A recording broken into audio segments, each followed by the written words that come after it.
Բարև ձեզ, այսօր մեր տաղավարում է Հայաքվե խորհրդի անդամ Հրայք Ամենդատյանը։ Պարոն Ամենդատյան, շնորհակալ եմ մեր հավերը ընդունելու համար։ Համեցեք, մեծ հաճույքով եկել եմ, կարծում եմ զրույցը հետաքրքիր պետք է լինի։ Նախ զրույցի սկզբում խոսենք այսօրվա ազգային ժողովի արտահերթ նիստի օրակարգից եւ այդ արտահերթ նիստը կարծեք թե ձեզ համար էր, Հայաքվեի համար էր հրավիրված, որովհետեւ ընտրական օրենսգրքի փոփոխության մասին էր, դիտորդական առաքելության մասին եւ հիմնական առանցքը ձեր շուրջ էր, այսպես պատտվում ամեն ինչ։ Հիմնական զեկուցող քաղաքացիական պայմանագիր խմբակցության падգամավոր Արուսյակ Ջուլակյանը ասաց, որ հստակ օրինակի վրա է այս նախաձեռնությունը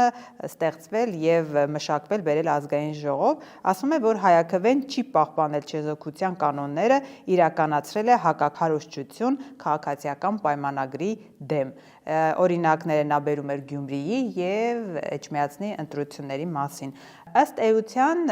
ձեր որպես դիտորդ, ձեր միավորման որպես դիտորդ անաչառությունը կասկածի տակ է դրվում։ Խնդրում եմ անդրադառնանք սրան եւ նաեւ այն երկարատև նիստին, որը վերջին ընտրություններին, Էջմիածնի ընտրություններից առաջ տեղի ունեցավ, ձեր հարցով մի պահ ուզում էին նույնիսկ զրկել ձեզ այդ առաքելությունից, բայց մինչ այդ խոսենք նախագծի մասին։ Պետք է խոստովանել, որ եթե գովազդային PR գործակալություն օրինակ ունենար Հայաքվեն միտում կամ նպատակ կամ միտք, ընդհանրեն գործարկելու, բացելու, գրանցելու, ես կարծում եմ այսօր ազգային ժողովում հավաքված այդ ամբիոնի մոտ ճամրտակողները կարող են այդ PR գործակալության մեջ հստակ զբաղվել դաշտային աշխատանքներով։ Այլ կերպ, այլ հրավերք, այլ գովազդ Հայաքվեին կարելի է, այսպես ասած, նույնիսկ չընդհանրել, չերազել, որովհետև ազգային ժողովը վերջ-վերջո դա բարձրագույն օրենսդիր մարմին է եւ լավ, վատ, կեղծիքներով, խախտումներով, խաբեություններով կամ Շուշին ետ բերելով, հադրութը ազատագրելով, այդտեղ մարդիկ են վերջը նստած, աշխատավարձեր են ստանում, բավականին բարձր, ընդհանուր կիսամյակի համար են բարձում այդ գումարները ստացել, կիսամյակի համար մեզ եւ նրանց մեզ սպասում է հուսախաբության եւ վրդովմունքի եւս մեկ ալիք, նրանց սպասում է ուրախության եւ փողի զանգվածի մի նոր ալիք երկրորդ կիսամյակի համար 2025 թվական։ Հիմա այս մարդիկ ինչ են ուզում մեզանից։ Ինչ են ուզում, որ չեն կարող անաչառություն ունենալ։ Անաչառության հետ կապված։ Ես այդ նիստի մասնակցել եմ, բավականին տաղտկալի նիստ էր։ Ասում եմ, ընդունել եք, որ դուք այո քաղաքական հայտարարություններ եք արել եւ անգամ ներողություն եք խնդրել։ Այդ ներողությունների, քաղաքական հայտարարությունների, այդ ամբողջ ընդհանրենք իրենց պատկերացած այդ վեստերնի ժանրով ներկայացմանը անձամբ եմ մասնակցել, այնտեղ նման բան չի եղել։ Այնտեղ էլ է տաղտկալի, շատ տաղտկալի, այսպես ասած քննարկում, գիշերը մինչև ժամը 4-ը ցակվող, անդադ ինչ որ ընդհատվող, ինչ որ հավանաբար մարդիկ որոշ մարդկանց այդ գիշերվա ժամին քննելու փոխարեն զբաղվում են կոնսուլտացիաներով եւ գիտեք ինչ էին բերել, ինչ որ մեջբերումներ, վիդեոկադրեր են բերել մեր քաղաքական այս ընկերների ելույթներից, նկարահանումներից, ընդ որում ելույթներից, նկարահանումներից մեկը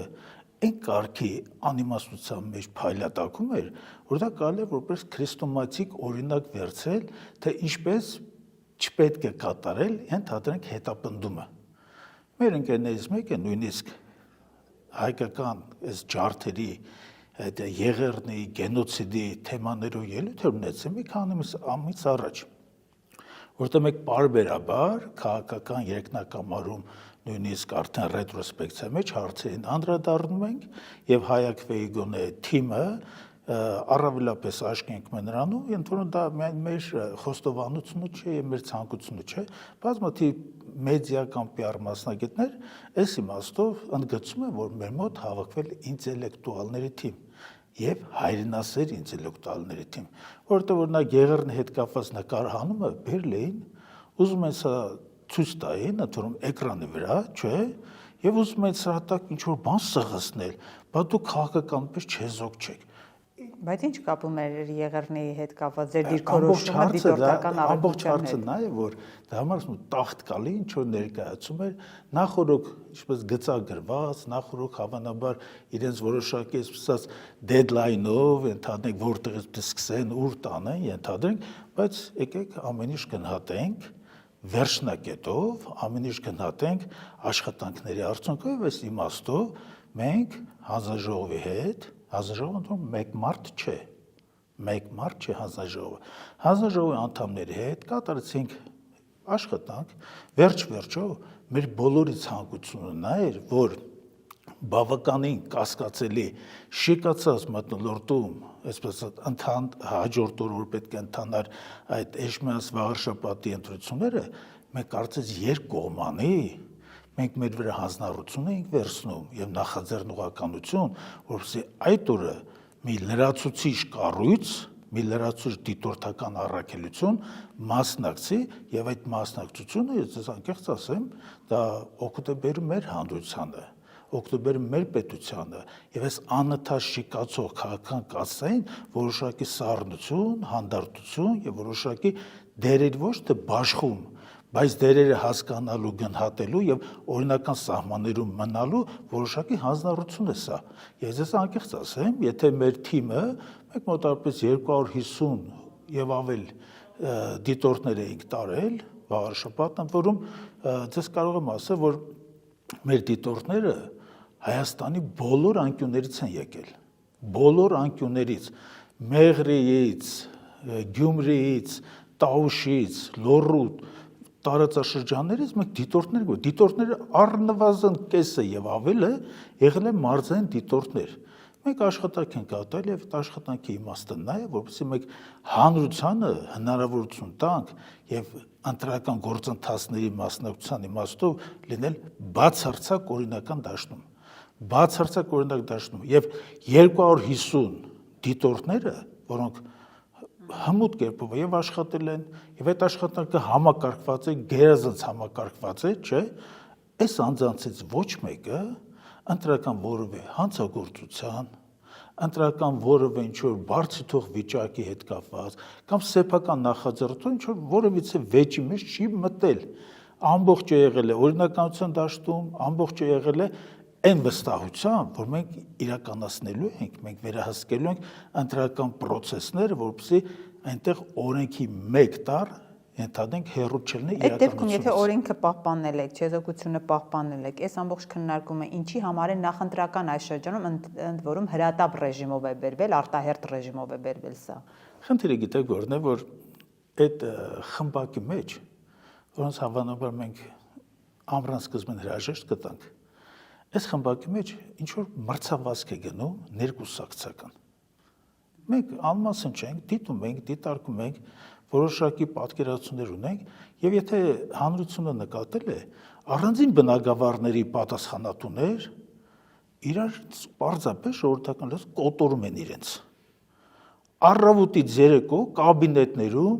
ինչ որ լայվեր են նկարում, ինչ որ հայտարարություններ են անում, այն կարգի հայտարարություններն են, օրինակ այսօր դրանցից մեկը հայտարարել է իբր թե լավ լուր, բա 10 հոգի, որոնք Ադրբեջանում, Ղարաբաղում փակագծերի մեջ դեռևս մնակում են, իրենց կամքով տեղափոխվել են խնդրանքով դեպի Հայաստան։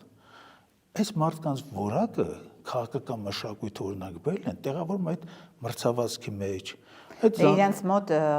ցուցակը կազմելու խնդիր կա։ Հիմա ամեն մեկը փորձում է լավ տեղում զբաղեցնել դիրքերը, հետո համագումար ունեն, համաժողով ունեն, որ հաջորդ խորհրդարանում, չնայած դուք վստահություն չունեք, որ նրանք կանցնեն, հաջորդ խորհրդարանում տեղեր ունենան։ Գուցե այդ մրցավազքն է հիմա։ Ես ձեզ մեկ օրինակ բերեմ 34 թվականին, երբ Ադոլֆ Հիտլերը Գերմանիայի կանցլերն է եւ միլիոնավոր մարդիկ, օրինակ Մագդեբուրգի մոտ ունեցած այդ նույնիսկ միտինգի ժամանակ մոտավորապես 8 միլիոն 7 միլիոն մարդ է եղել եւ բոլորը Հայլ Հիտլերի այդ բացականչությամբ ողջունում են նրան, գտնվելու մեկը այդ ֆիսկալ ծառայության մեջ հարկաընկերության աշխատակից, որը հայտնաբերել էր, որ Հիտլերը Mein Kampf գիրքը երբ որ վաճառել է, կուսակցական դրամարկղ մուտքենարի գումարները, բայց հարկային հաշվետվություններ չեն ներկայացել եւ հարկային վճարներ չեն կատարել։ Հիմա ինչից ենք մենք խոսում։ Իրենց խումբին ճուզում անի, բայց մարդիկ կա, ովքեր պետականորեն են մտածում։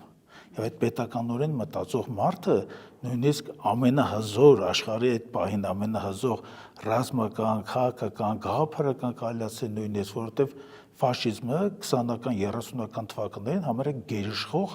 քաղաքական որակ էր ձեռք բերել Եվրոպայում գոնե արևմտյան Եվրոպայում միջև սովետական ընդհանուր միությունը եւ դաշնակիցները այդ չարիքը ջախջախեցին իր բնի մեջ։ Հիմա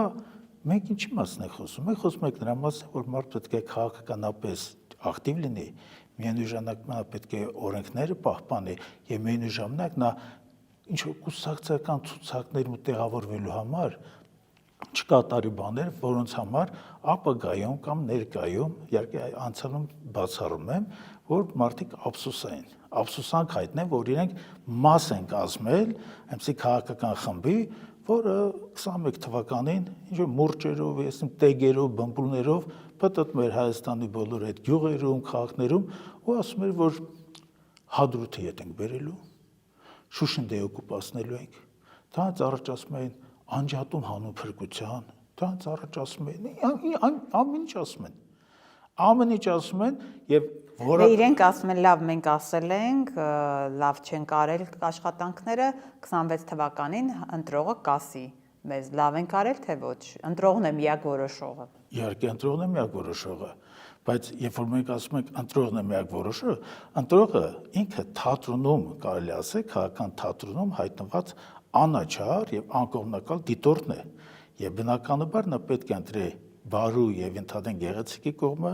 եւ չպետք է գնա խաբեության ստից խարդավանքների եւ ստորացուցիչ բազմաթիվ ընդհանրեն երևույթների կողմը իհարկե ընտրողն է ամենակարևորը ինչի մասն է խոսքը մենք մի ամֆիթատրոնում ենք կարող եմ ասել քաղաքական եւ այդ ամֆիթատրոնում տեղ գտած քաղաքացին բնականաբար պետք է առաջնորդվի եւ սեփական հավատալիքներով ինչու՞ չէ նաև կրոնական հավատալիքներով հերո այդ բարենորոգման զանազան ընդհանրենք երևույթներից իբր թե որ մարդիկ կային 30-40 տարի ինչ-որ միտեղ ծառում են հետո պարզվում նա բարենորոգվում է ընտրում այնպիսի անձնավորություններ որ իրենց ցոփ շվայթի ընդհանրենք ոչ եկեղեցական առօրյայով եւ կյանքով չէ հայտնվել են եւ հանրության եւ իրապահների ուշադրության կենտրոնում եւ այս մարդիկ բարենորոգվում են ինչի մասն է խոսքը խաբեությունը գիտեք ինչպեսի բնույթ ունի կարող ես մեկին խաբել մեկ անգամ երկու անգամ բայց ժողովրդին հանրությանը անընդհատ չես կարող խաբել չես կարող ստանալ ընդհանրենք 7 8 9 10 11 միլիոն պարգևավճար չէ եւ թոշակառուներն ասել գնացեք այդ առևտրային տարածքները անկախիկ առևտուր արեք վազքի մեջ մտեք որ այդ 3000 դրամը ընդհանրենք վաստակեք ընդհանրեն խաբում են այդ 3000 դրամը որ իրականությունը 3300 դրամ է նրանք ասում են միջև 10000 դրամ կվաստակես բայց հենց հիմա մասնագետները գիտեն որ բյուջեում դրված է այդ գումարը մոտավորապես 20 միլիարդ դրամի կարգ է երբ որ դա մենք բաժանում ենք թոշակառուների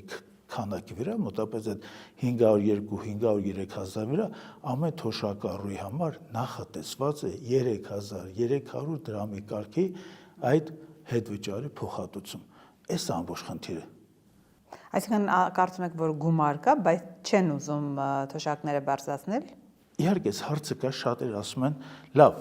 ինչու են դադրենք ներկա քաղաքական վարչախումբը իշխանական ինչու չի բարձրացնում թոշակները մարդիկ են մեր մարդիկ են մեր հայ մարդիկ են լավ այս մարդիկ մեծերի ընդհանուր տարեցների դարդը չեն հասկանում հարազատ չունեն հասկանալ է որ նրանց զգալի մասը հիմա ապրում են պալատներում այո նրանց զգալի մասը ապրում է պալատներում նրանք ունեն տասնյակ էլեկտրիկներ սանհանգույցի մասնագետներ տասնյակ ծառաներ ճաշեփողներ պահակներ նկատենք այս իշխանության ներկայացուցիչ այո հարյուրավոր թիկնապահներ այս մարդիկ կտրվել են ժողովրդից դրա համար նրանք ասում են ինչ եք անել 10000-ը որտեղ մեկը կորցնելու եք իսկ գիտեք ինչու չեն տալիս այդ հարցը բավականին տրիվիալ չէ բայց հարցի տակ ընկած է քաղաքական հաշվարկը նրանք հասկանում որ այդ 502000 տարեցները դրանք գտնում են քաղաքական ակտիվության իրենց մայրամուտում ծերերի տարեցներից գալի մասը բակել դուրս չի գալի համերատանից դուրս չի գալիս Նույնիսկ երբ որ առուտուր են կատարում, ինչ-որ մեկին խնդրում ու իրենց համար գնում կատարի բերի։ Այսինքն այս մարդիկ հաշվարկել են, որ այդ 502,000 քաղաքացիները ֆիզիկապես չեն կոնսոլիդացվելու եւ հավանաբար փողը ծախսելու տեղ չեն ունենալու, այլ խոսքով շատ հասարակած են։ Դա այլ խնդիր է։ Նրանք առավելապես հաշվարկը քաղաքական ձեր հիշատակած ընտրությունների ծիրի մեջ պետք է դիտարկենք։ Նրանք այս մարդկանց դիտարկում են ոչ պահանջատեր, աղմկող, բայց ընդհանրենք սոցիալական բունտերին չմասնակցող, միտինգներին չմասնակցող, ապագա ընտրություններին չմասնակցող, եւ նրանք ասում են, այս խավը մեկը չի գալու ընտրության, սրա հետ կապված ինչի մենք ծախսանենք։ Այս ամբողջ խնդիրը։ Այսինքն ամեն ինչ դիտարկում են միայն ընտրություններին իրենց քվետալու դիտանկյունից, ով կգա եւ կընտրի իրենց, միայն այդ շրջանակներին են բնականաբար այս վարչախմբի աշխատանքը մենք էլ ենք հետազոտում, չէ՞։ Բնականաբար այստեղ կան քաղաքական տեխնոլոգիաների ձեռագրեր, որոնց մենք համերթը ծանոթ ենք։ Այս տեխնոլոգիաները, նաև ընտրական տեխնոլոգիաները եւ նախընտրական այս ամբողջ քարոզարշավները, չէ՞, մենք բոլորս հիմա քարոզարշավի մեջ ենք մտել։ Այլ բան է, որ քարոզարշավի մեջ մտնողների մի մասը մտել է խաբեության ամբողջ այսպես դրամապանակով, խաբեության ստի, իրենց լեզու ասած ֆռսնելու այդ դրամապանակով, իսկ մարդիկ կան, ովքեր մտել են դրա մեջ հայրենասիրության ճամպրուկով, մտել են մարդասիրության ճամպրուկով, մտել են ոչ թե մի բան ստանալու, մի բան վերցնելու, այս կորզելու, կարող եմ իրենց բառերով ասել, քերելու։ Մենք չենք մտել դրա մեջ, նրա համար, որ մենք գանք այդ տեղերը զբաղեցնենք։ Ամենակարևոր խնդիրներից մեկը գիտեք որն է, որ այս քաղաքական վերնախավը, ենթադրենք ներկա վարչախումբը, նրանք Հայաստանի զարգացման տեսիլք չունեն։ Նրանք Հայաստանի տեսիլք չունեն։ Մի օրինակ բերեմ։ Կներեք, պարոն Կոմենդանտ, մինչև ձեր օրինակը, այդ շատ հետաքրքիր բան եք ասում, որ գումարներ կան, թոշակառուների հետ կապված կարող են թոշակ բարձրացնել, բայց ոչ։ Բայց եթե գումարներ կան, ինչու օրինակ 3 Հայաստանի կառավարությունը 15 տարով 150 միլիոն դոլարի վարկ է վերցնում բյուջեի պակասուրդը ֆինանսավորելու համար, ընդ որում տոկոսը 4.66%։ Շատ գեղեցիկ հարց է, եւ այս գեղեցիկ հարցը հետապնդում է բոլոր տնտեսագետներին, բոլոր ֆինանսիստերին։ Ընդ որում կներեք, մեր պետական պարկն էլ մենք տեսնում ենք ինչքան է աճել, բայց էլի վերցնում ենք 14.5 միլիարդ։ Առանձին մարդիկ կան այս վերնախավի մեջ, քաղաքական վարչախմբի մեջ, ովքեր փորձում են տնտեսագիտական կատեգորիաների մասին կարծիք հայտնել։ Ընդ որում, կարծիքները ոչ թե սխալ են, ոչ թե վիճարկել են, դրանք սահմանակից են բարձրապես տգիտությանը։ Տնտեսագիտական կատեգորիաների մասին այնպիսի կարծիքներ են հայտնում, այնպիսի քննարկումների ժամանակ այնպիսի բաներ են ասում, որ ցանկացած ենթադրենք տեսաբան, Նոբելյան մրցանակակիր ասում է, ավելի թեման ցցուն լինել է, ցանկացած Նոբելյան մրցանակակիր տնտեսագիտության ոլորտում, երբ որ լսի այդ տգիտությունները, 2-3 ժամվա ընթացքում ֆիզիկական մահ կունենա։ 2-3 ժամվա ընթացքում։ Հիմա ինչ վերաբերում է այդ պարտքին։ Մենք 2026 թվականին Հայաստանի Հանրապետությունը մոտավորապես 423 միլիարդ դրամ միայն տոկոս է վճարելու։ Միայն տոկոս։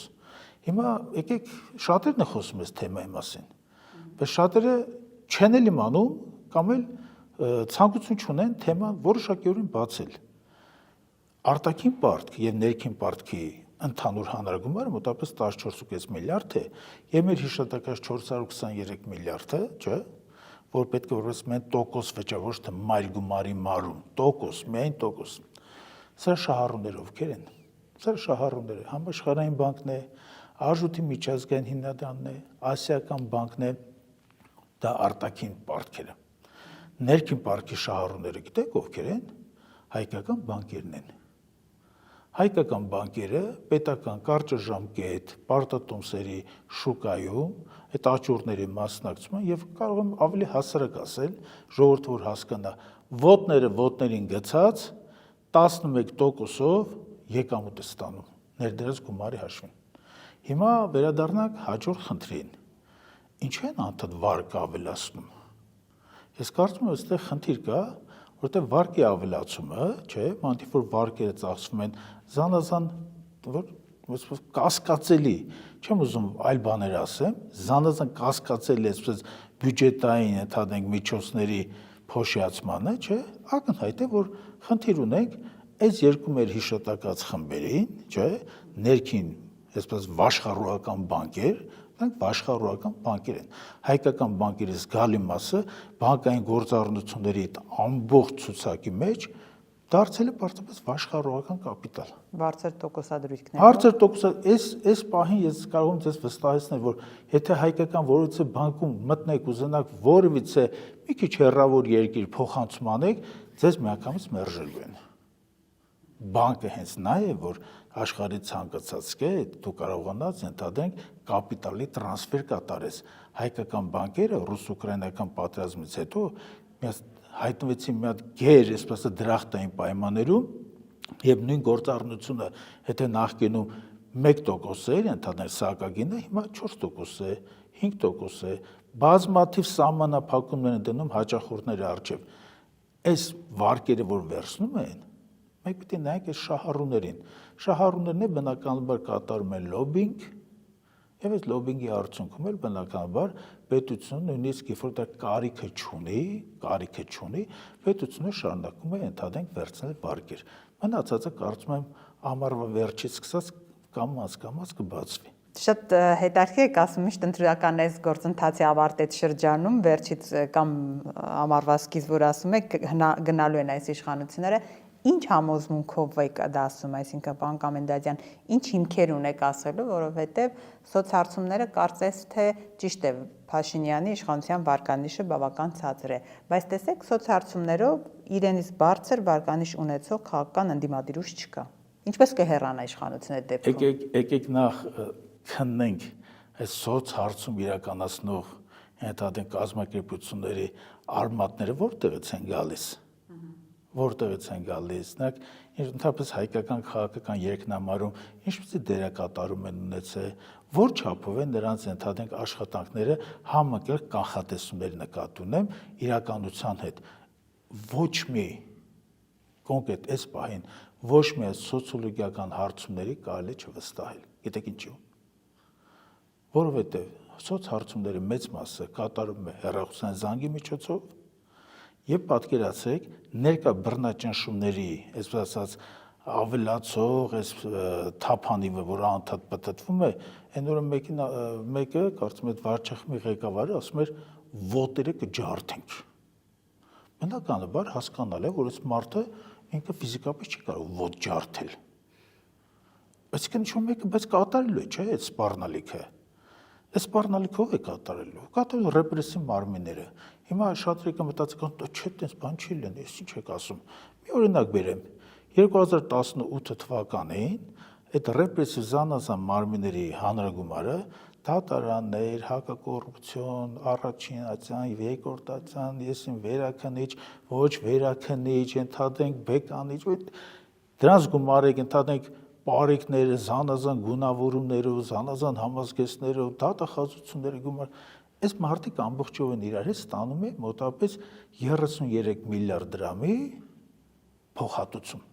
տեխնիկական միջոցներ ձեռք բերելու համար, բյուջետային հատկացումներ, համազգեստի համար, նրանց այդ ասած ստեղծագործ աշխատանքի համար, չէ։ Հիմա այդ գումարը կազմում է մոտավորապես 93 միլիարդ։ 3 անգամ այս 6-7 տարվա ընթացքում այս ռեպրեսիվ ապարատի տեխնիկական վերազինումը, նրանց աշխատավարձերը ամենը 3 անգամ հանրագումարով մեծ է։ Հիմա վերադառնանք այդ թեմային։ Երբ որ քաղաքացուն զանգահարում է մեկը, ներկայանում է, բա ընդհանրենք այստեղից, ընդհանրենք, բանենք սոցիոլոգիական հարցում են կատարում։ Հիմա րոպեներ առաջ ոտ ձեռ ջարդելու, ականջ կտրելու, թաթի կտրելու այս մեջ սպառնալիքները ընդհանրենք ազգային ժողովից տեսնող քաղաքացին արդյոք տրամադրված կլինի ամբողջովին եւ հավաստի ներկայացնել իր տրամադրությունը ընդհանրենք քաղաքական process-ի կամ քաղաքական process-ի դերակատարների մաս։ Իհարկե ոչ։ Բայց կա զարկերակ, ընտրողի զարկերակ։ Ընտրողի զարկերակը գնահատելու համար պետք է գնալ ոչ թե հերթու եկեղեցիները պատտվել այդ բեմադրված են թադենք պատարակների մասնակցել, որովհետև դա անհեռանկարային է։ Հայաստան եկեղեցիները կոնկրետ քանակ ունեն։ Փաստորեն Հայաստանից հետո Երուսաղեմ են գնալու մեկլիսեն պատարակներ անել, կամ թադենք Վրաստանում հայկական եկեղեցիները գնան թող ընդեղ անեն, բանում կա, Կալքաթայում կա հայկական եկեղեցի, ամերիկյանը չեմ ասում, Ֆրանսիայում չեմ ասում, հարյուր հայկական եկեղեցի։ Դե ամեն տեղ եկեղեցի չի կարող գնալ, որովհետև այնտեղ ամեն մի քահանա չի համաձայնում զեղչել վեհապարի անունը։ Այստեղ էլ ինքը խնդիր ունի։ Բացի խնդիրը, դրա մասն էլ կասենք, բայց խնդիրը զարկերակ, երբ որ մենք հիշատակում ենք ընտրողի զարկերակը, ընտրողի զարկերակը նրա հետ զրույցն է, տետ-ա-տետ, առերես զրույցն է։ Ես Հայաստանի բոլոր շրջաներում գնում եմ զրույցների, Հայակվեն, այդ որի մասին որ այսօր ռեկլամ էին անում, չէ, Հայակվեն համարյա բոլոր քաղաքներում ստեղծում է տարեցների ակումբներ, այս տարեցների ակումբներում մարդիկ գալիս են, ընդ որում զարմանալի բան ձեզ ասեմ, մարդիկ գալիս են որոշակի կասկածներով, եւ որ մեզ վերջ ֆիզիկապես տեսնում են, հավատում են, որ չէ, մենք չենք ընկել ինչ-որ աթոռների հետևից։ Ի տարբերություն շատերի, որոնք երբ որ մեր հիշատակած ամռանը նրանց փորձեն այդ աթոռներից հանեն, հավանաբար տեխնիկական միջոցներ են օգտագործելու։ Նրանք այդ աթոռներից սերտաճել են։ Այո, նրանք սերտաճել են։ Մեր հայ գրողներից մեկը այդպես ֆիլետոն ունի հետաքրքիր, նա ասում է մի պաշտոնավոր մահանում է, տնեցիները զանգում են, որ գա տանեն, գալիս են տեմ են աթոռը սերտաճել է։ Վերջ ինչքան չարչարում են, չեն կամ տանում են այդպես թաղում են։ Հիմա ինչ վերաբերվում է այդ եկեղեցու հետ այս ամբողջ խնդիրներին, այս զզվելի կարելի է զզվել այս հակամարտությանը ուժերի ադմինիստրատիվ, ֆինանսական, կազմակերպչական, կուսակցական մեծ առավելություն ունեցող եւ ռեպրեսիվ հնարավորություն ունեցող իշխանությունը գիտեք ինչու էս թեման չի փակում։ Չի փակում մեկ պատճառով, որտեղ այս թեմայի մեջ նրանք թեմա շարունակել են մինչև ընտրությունների նախորդ օրը։ Սա հներին, նախկիններին, այդ նախկինացավով տառապողներին նորից դաշտ բերելու եւ որոշակի սլաքներ, որոշակի վեկտորներ դեպի նրանց հասցրել եւ որոշակի հանրային աջակցության թեկուզ բեկորներ վաստակելու խնդիրն է։ Եվ այս իմաստով այս վերջերը մի զրույց էի կատարում եկի հետ, ասի խնդիրը գիտեք որն է, կարծում եմ լավագույն որոշումներից մեկը կլիներ, եթե նախկինները եւ այս ներկա կոչեցյալները, չէ,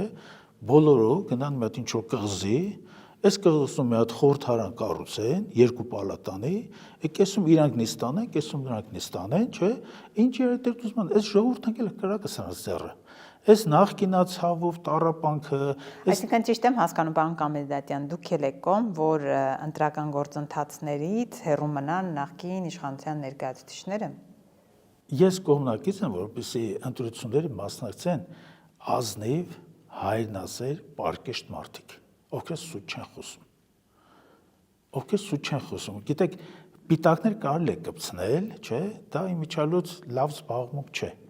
Դա ընդհանրապես լավ դաստիարակության մասին չէ խոսում պիտակավորումները, բայց մենք խնդիր ունենք, որովհետև մենք օրինակ առաջի հանրապետության ժամանակ Քաջազնունին, Օհանջանյանը, Սիլիկյանը դրոն, այս մարդկանց երբ որ կարդում ես նրանց պատմությունները, հասկանում ես, որ այս մարդիկ մոլեգնող տիֆի պայմաններում, սովի պայմաններում եւ երկրում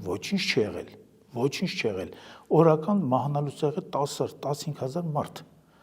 Արամ Մանուկյանի պարագան, այս մարդիկ իրական հայրենասերներ են, այնակ մեզանց հեռու չեն, նրանք մեզանց 100 տարվա հեռավորության վրա են, բայց այս մարդկանց օրինակը պետք է լինի քաղաքականության մեջ մտած, քաղաքականության մեջ ապագան տեսնող մարդկանց համար, եւ մարդը քաղաքականություն պետք է ոչ թե հարստանալու համար, ոչ թե ընդհանրապես այդ բարիքների մոտիկանալու համար, այլ իրական հայրենիքի համար, հայրենիքի Դե բոլորը միջև իշխանության գալը նույնն է նաև այս իշխանությունը այդպիսի քարոզներ էր տանում, որ իրենք շատ ամես կյանքով են ապրելու, ամեն ինչ հասարակության համար են անելու եւ հիմա 8 տարի հետո ձեր ասած այդ թոշակների ֆոնդը եւ թոշակառուների ստացած թոշակը։ Անասնաֆերման հավանաբար կարդացել եք Ջորջ Օրուելի։ Խոզերը նույն ձևի, չէ՞, ասում են բոլոր կենդանները հավասար, բայց խոզերը հավասար Առավելապես։ առավելապես։ Դրանից բացի այդ գրքի մեկ մի 2-3 տողն են շատերը հիշում, բայց գրքի մեջ այն կարգի տեսարաններ կան, այդ նույն ճառերի հետ կապված, նույն մեքենայնությունների,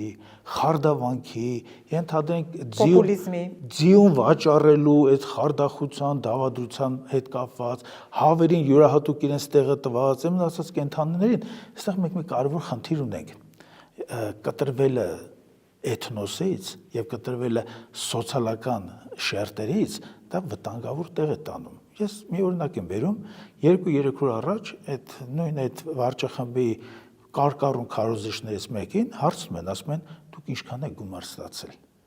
Այդ դեկտեմբերյան այդ ֆանտաստիկ մրցանակաբաշխությունից էլ այդ պարգևավճարներից ասում են կհրապարակեմ։ Լսի, 3 ամիս է մնացել, չէ՞։ Այդ 3 ամսվա ընթացքում դու այդ հրապարակման պարտավորությունը չես կրում, դու ում ես խափում։ Դու ում ես խափում, դու հայտարարում Ասում են հայտարարագիր եք ներկայացնելու կներկայացնեն։ Այո, կներկայացնեն։ Ու զգալի հատվածը նույն պատասխանն են տալիս։ Նույն պատասխան են տալի, բայց մենք գոնե ունենք արդեն քաղաքական գործիքներ, որ փաստացի մենք եւ հանրությունը տեսնում է, որ այս մարդիկ քաղաքացու հետ շփումից խուսափում են զանազան ստերով։ Այնտեղ սուտը արդեն դարձել է թե առաջ մի քանի քայլանի սուտ էր, հիմա սուտը մեկ քայլանի է, կհրապարակեմ եւ կհրապարակես։ Դու այդ որտեղի մահաթմաներից ես, գուրուներից ես, Ռաբինդրանա Տագորն ես, ով ես էլի, որ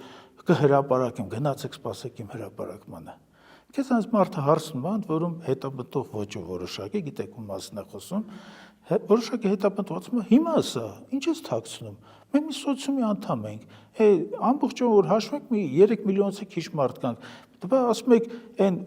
ֆրանսիական մեծ հեղափոխության կարգախոսները վերցրել եք, թմկահարում եք եղբայրություն, հավասարություն, այլ ազգային բաները չեմ ասում, ենթադրենք։ Բա ուր է այդ ամեն ինչը։ Է որ մեկին նայում ես, թաթախված է մի հետաքրքիր պատմության մեջ գույք ձեռք բերելու։ Որ մեկին նայում ես, հետաքրքիր է նայում ես, ասում ես լավ չեք Չէ, իրանք ասում են մենք ընդամենը մեր աշխատավարձով եւ հիպոթեկով կարողանում ենք ապրել եւ անշարժ գույքն եք ասում են հիպոթեկով են գնել մենք։ Ես ձեզ այլ բան ասեմ, ազգային ժողովի նախագահը ասում էր շոր չունեն հագնեն մարդիկ։ Ասում էր փողը տալիս ենք, որ գնան շոր գնեն, որ թոշակների մասին խոսալից ներկայանալի լինեն։ Ինչքան է դա ճիշտ։ Ուրիշ բան ասեմ, թող խրախուսեին իրական արժեք ստեղծողներին, իրական արժեք ստեղծող ընդհանրենք մասնագետներին, կառավարության մեջ մարդիկ կան որոշակի մի խավ կա, որ իրապես աշխատում է եւ գիտելիք ունի եւ բանեցնում են գիտելիքը, չէ՞, բայց օրինակ падգամավոր կա, ես երբ որ հերոստատուսով դիտել եմ ազգային ժողովի ընդհանրենք հերարցակումը, չէ՞, այս մարդը քնած է եղել։ Ամբողջ ընթացքում սա քնած է։ Ամբողջ ընթացքում քնած է այս անձնավորությունը երբեք մեկ ելույթ չունեցել։ Երբեք, եթե դες մտեր ազգանունը ասեմ, ոչ չի ճանաչելու։ Այսքան պարզապես մի համար է, ասում ընդհանրենք 72-ը կամ 65-ը։ Այս մարդը ընդհանրապես օրինաստեղծ աշխատանքով չի զբաղվել։ Այս մարդին չի պիտի ընդհանրենք ժողովրդի քրտինքով ձեռք բերված հարկերից, չէ, ինչի պիտի գումարներ ստանա։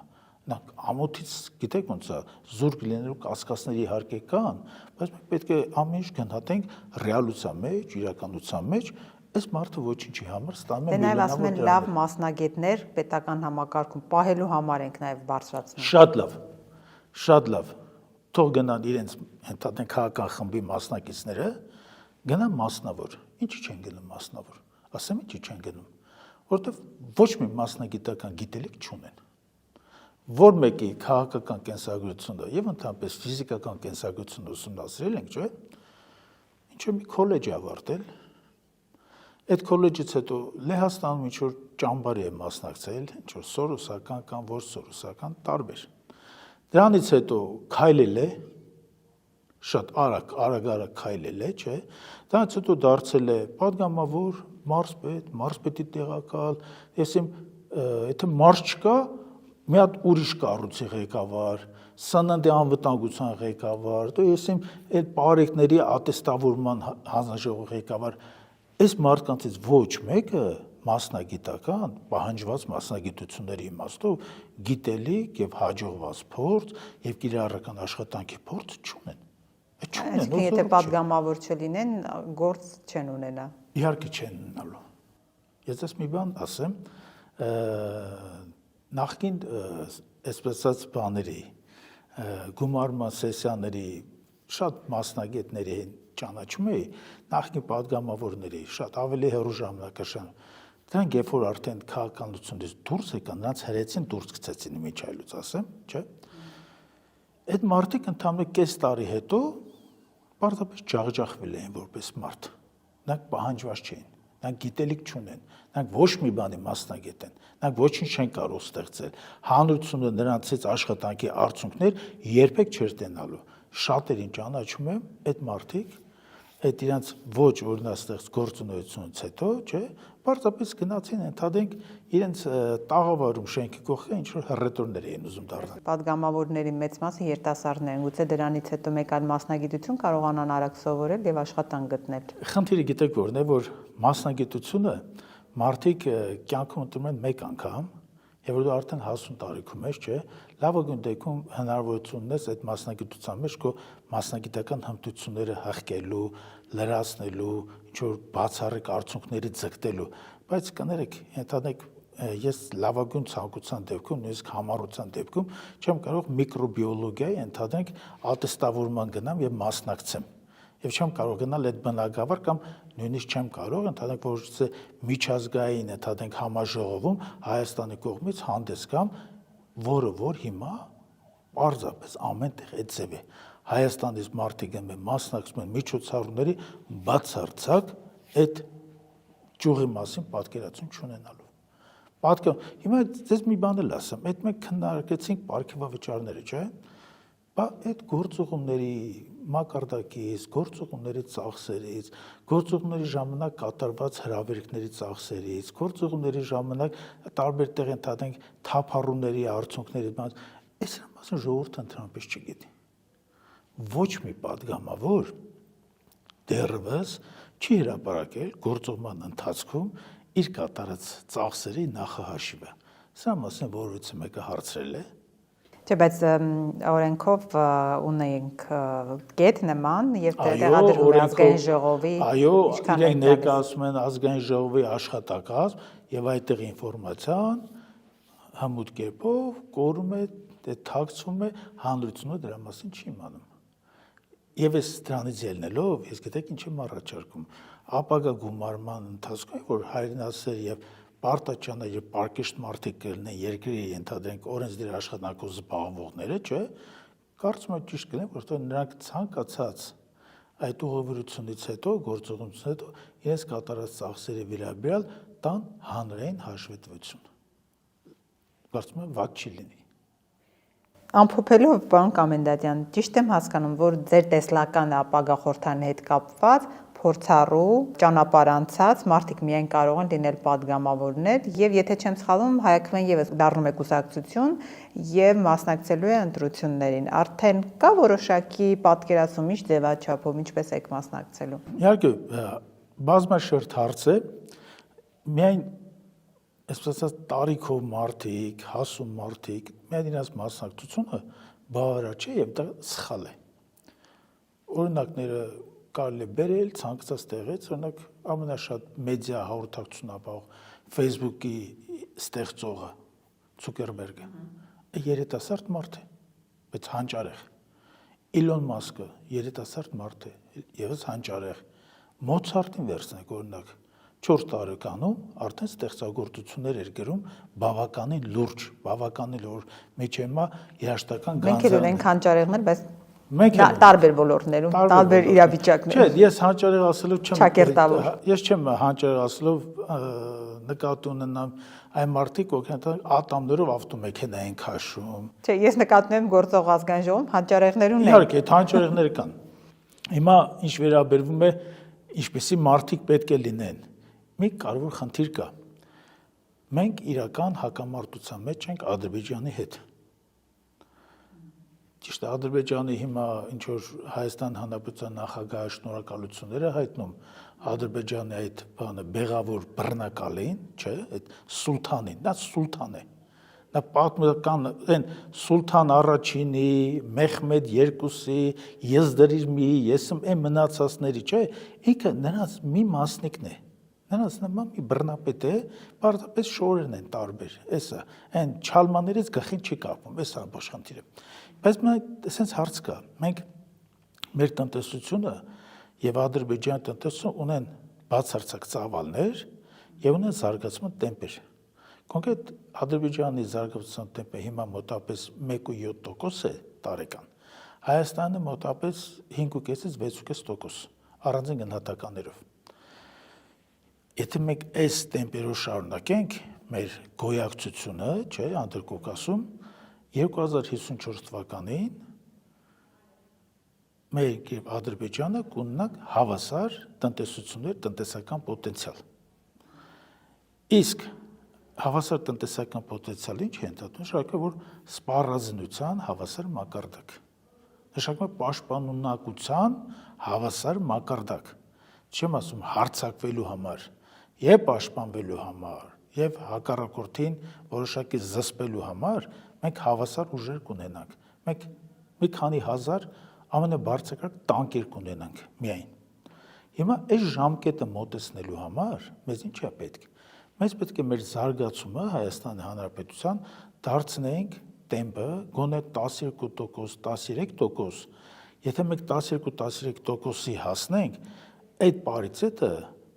2054 թվականից կգա կհասնի 2037 թվական։ 17 տարի մենք կրճատենք։ Սա նշանակում է, որ լավ աշխատանքի դեպքում 12-13% աճի դեպքում, չէ, մենք 10 տարի հետո Ադրբեջան հավասար կլինենք եւ այս հոխորտանքը, այս քաղաքական ծաղրուծանակը, այս ամեն ինչը ոչ թե կվերանա, նա նրանց համար կլինի վտանգավոր։ Դրա համար ինչ է պետք անել։ Դրա համար պետք է Հայաստանի Հանրապետությունը ղեկավարեն այնպիսի ինտելեկտուալներ, այնպիսի մասնագետներ, պրոֆեսիոնալներ, ովքեր կապահովեն այդ 12-13%-անոց աճը։ Հիմա այս իշխանությունները ունակ են դա անելու, վստահ եմ ոչ։ Չեմ ուզում մեծ հաշվարկներ բերեմ, հաշվարկները բայց անում ենք, այս իշխանությունը ռուս-ուկրաինական բախման դադարից հետո լավագույն դեպքում տարեկան ունենալու ենք 2%-ից ոչ ավել աճ։ Իսկ ինչ է պետք, որ այդ 2%-ն ընդհանրենք հեռանկարային աճը դառնա 12-13%, նրանք նույնիսկ չեն էլ պատկերացնում, որովհետև աշխարհի տրենդերին զարգացման տնտեսական ոչ ծանոթ են, ոչ հասկանում են եւ ոչ էլ ցանկությունը հասկանալ։ Նրանք մտածում են պարզապես ժողովրդին այդ իրենց մուրճերով, նետերով, տեգերով, ոչ ջարդելով, քիթ ականջ կտրելով կվախեցնեն եւ ժողովուրդը կգնա նորից կընտրի։ Հայակվեի մասով էլ ասեմ, որ իմ կարծիքը չեմ միայն փոխանցում, բազմաթիվ տեսաբաններ, քաղաքական բլոգերներ բոլորը նշում են, որ Հայակվեն առանձնանում է իր կազմով, ինտելեկտուալ կազմով։ Հայակվեի մեջ չեք տեսնի մի ենթադրենք, այսպես ոչ վստահելի մարդու, չեք տեսնի ընդհանրենք ոչ մասնագետ մարդու եւ Հայակվեի յուրաքանչյուր մարդ այս ամբողջ ընթացքում գոնե մեր քաղաքական շինարարության ընթացքում իրեն դրսեր որպես պարկեշտ մարդ, հիմնարար գիտելիքներ ունեցող մարդ, հայրենասեր մարդ եւ ամենակարևորը ընտանիք եւ հանրային ընկալում ունեցող մարդ։ Այս է խնդիրը, կարծում եմ մենք անպայման հաջողելու ենք։ Շնորհակալ եմ։ Համեցեք։